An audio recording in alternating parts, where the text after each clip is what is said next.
Today I'm going to show you how to make baked green beans with bacon.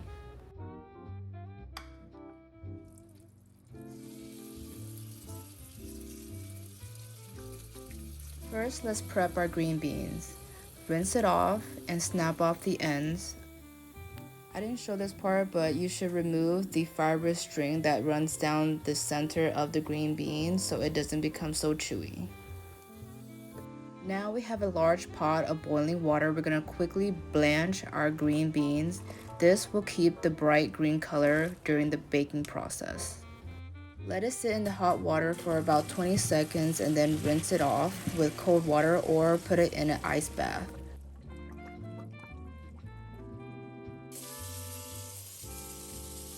Let the water completely drain from the green beans while we prep our bacon. Here we have our bacon. Use as many strips of bacon you like. I ended up using about 1 pound of bacon. Cut it up into bite-sized pieces and spread it onto your baking sheet. You don't need any oil, just the bacon itself. Now bake it in the oven for about 15 minutes at 400 degrees Fahrenheit.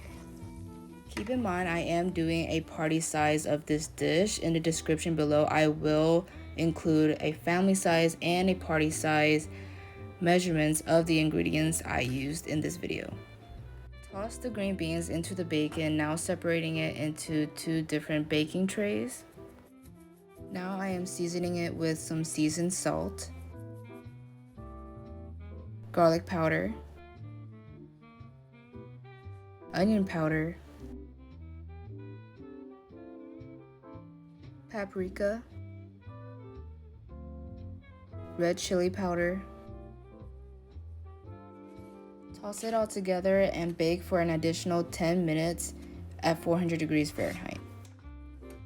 Of course, if you're doing a family size, you wouldn't need 2 trays. I only did 2 trays because I'm doing party size and that's the only way it can cook evenly.